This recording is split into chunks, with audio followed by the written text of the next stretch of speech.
La otra zoonosis parasitaria de esta clase es producida por otro protozoario que se llama Giardia, que tal vez les suene un poco más del curso de parasitología y que pertenece a ese grupo de flagelados, ¿sí? Al filum Sarcomastigophora.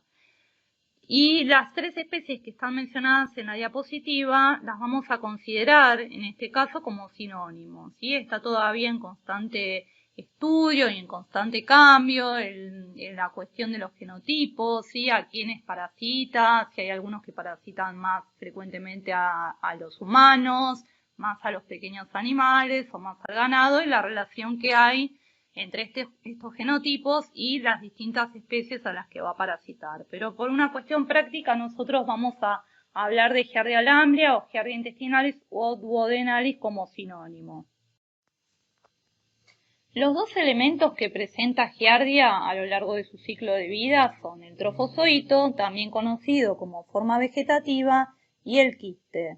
En la primera imagen observamos un trofozoito de frente y vemos que parece una pera, por lo tanto hablamos de una forma piriforme. Presenta 8 flagelos y además se observa como dividido en dos. Presenta una simetría bilateral y está otorgada por un filamento al que llamamos axostilo. Observamos también la presencia de dos núcleos con nucleolo central evidente. En la segunda imagen observamos al trofozoito pero visto de perfil. Y esto nos va a servir para darnos cuenta que la parte dorsal es convexa y la parte ventral es cóncava y es donde se encuentra el disco ventral o disco adhesivo.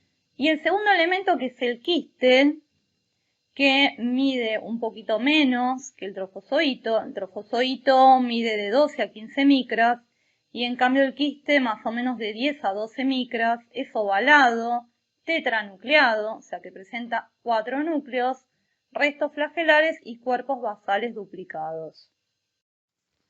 El ciclo biológico de Giardia es un ciclo directo y con etapas mucho más sencillas en comparación a lo que estuvimos viendo para los apicomplexas. En este caso, el elemento infectante es el quiste. Entonces, la infección se produce por la ingestión de quistes a partir del agua contaminada, los alimentos o por la ruta fecal oral, ya sea a través de manos o fomites contaminados. En el intestino delgado se disuelve la pared quística, liberando dos trofozoitos binucleados, los cuales se adhieren a las microvellosidades intestinales por medio del disco adhesivo o disco ventral. Se reproducen por fisión binaria longitudinal y luego, una vez que el parásito transita hacia el colon, se va a producir el enquistamiento. Durante este proceso de enquistamiento, pierde los flagelos, adquiere la forma ovalada y se rodea de pared quística. Finalmente, se dividen los dos núcleos, lo cual le confiere al quiste el estado de madurez para liberarse al ambiente junto con las heces.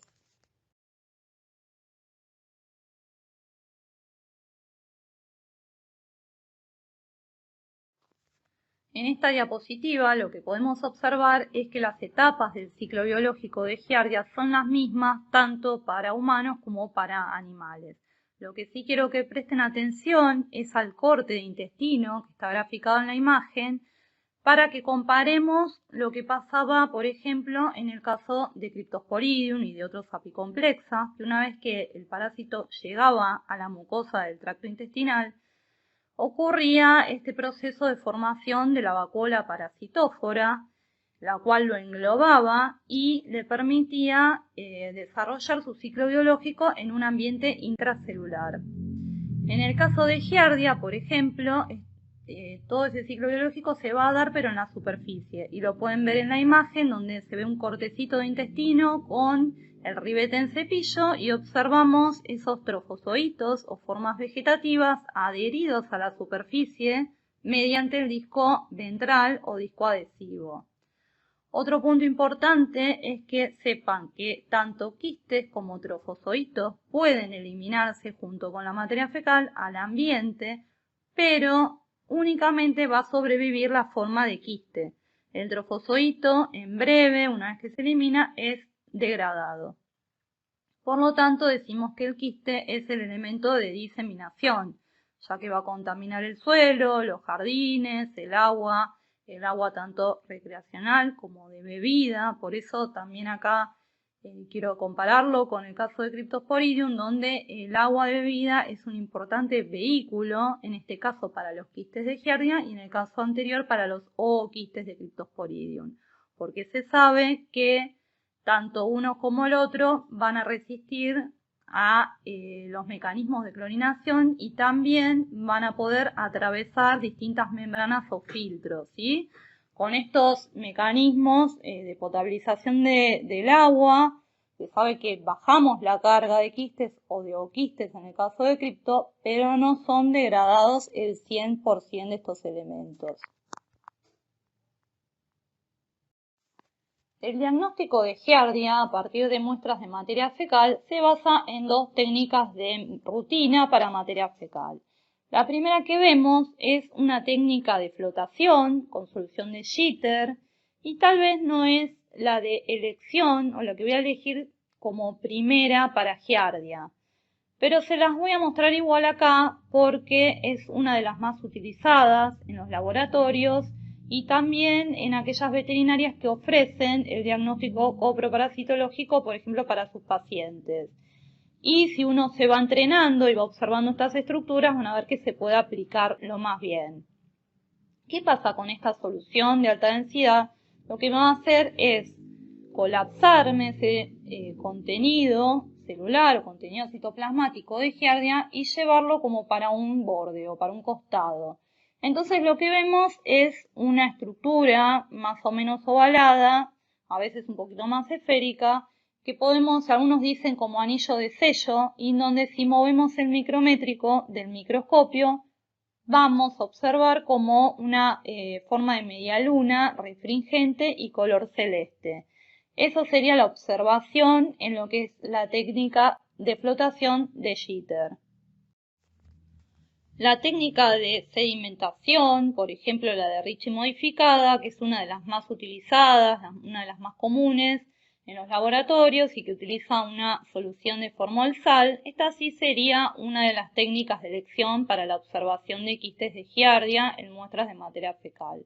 Observamos con aumento de 40 por un quiste muy pequeño de 10 a 12 micras, ovalado, muy refringente. Tengo que ayudar con el movimiento del micrométrico para poder observar, por ejemplo, en el interior la presencia de los núcleos. Tal vez no veo los 4 núcleos, pero puedo ver algún contenido. Esta, recuerden entonces que es una técnica de elección. ¿Qué pasa en el caso de que haya eliminación de trofozoitos? Los puedo llegar a observar, por ejemplo, en forma directa. Recuerden que rápidamente se van a degradar, entonces eso tal vez, en el caso, por ejemplo, en clínica de pequeños, ante un paciente que tengo internado o que me llega a la consulta con un caso de diarrea, tal vez en el momento, si hago un directo de materia fecal, puedo llegar a observar algún trofozoito. Pero no va a servir para estas técnicas de concentración porque se destruye rápidamente. Podemos utilizar también para el diagnóstico los test rápidos de inmunocromatografía, ya sea en forma combinada o solo para cripto o solo para Giardia. En el caso de la diapositiva mostramos un ejemplo de un test combinado, ya que estas infecciones se pueden dar de manera concomitante y estaríamos compartiendo también la misma muestra, que es una muestra de materia fecal del paciente, en donde lo que buscamos es la detección del antígeno fecal, que en el caso de que sea una muestra positiva, la unión del antígeno con el anticuerpo van a dar como resultado la manifestación de color. Estos test son muy fáciles de realizar y por lo tanto son muy útiles para la aplicación del diagnóstico en laboratorios o en veterinarias o centros de internación, pero tienen la desventaja de no ser económicos.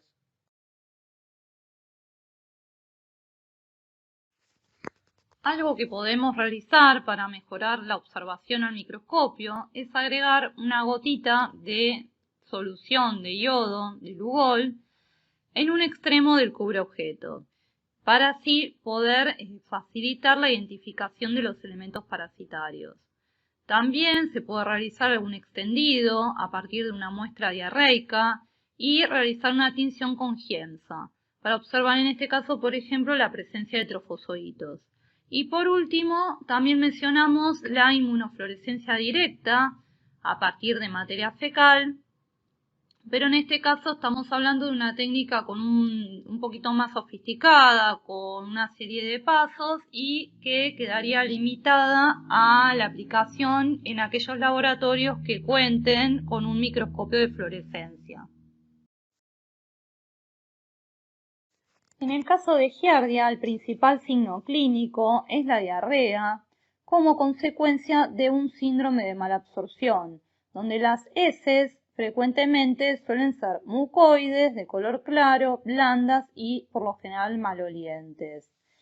Este cuadro clínico responde la mayoría de las veces al tratamiento con drogas muy conocidas del grupo de los nitroimidazoles, que tal vez a ustedes les suena más como antibióticos, ¿sí? Son los que se usan para el tratamiento de infecciones bacterianas por anaerobios, ¿sí? Como el metronidazol y el dimetridazol. Pero también se pueden tratar con antiparasitarios de rutina, como los del grupo de los benzimidazoles, por ejemplo el vendazol o mebendazol. Y también se puede aplicar, por supuesto, un tratamiento de sostén, ¿sí? Como hablábamos en el caso de Cryptosporidium. Para terminar con la clase de hoy, quiero que nos quedemos con algo muy importante en el caso de la presencia de enfermedades diarreicas, que son las medidas de control y prevención. Y como ejemplo les dejo algunos ítems que recomienda la OMS, la Organización Mundial de la Salud, y que hacen hincapié en la higiene personal, la higiene de los alimentos, el lavado de manos y el acceso a fuentes inocuas de agua de consumo. Por cualquier consulta o duda me pueden escribir, yo dejé mi correo en las últimas diapositivas donde están los casos problema. De todas maneras les vamos a adjuntar con la presentación un material de lectura y bueno, nada, los saludo, nos estamos encontrando, si podemos, el martes 19.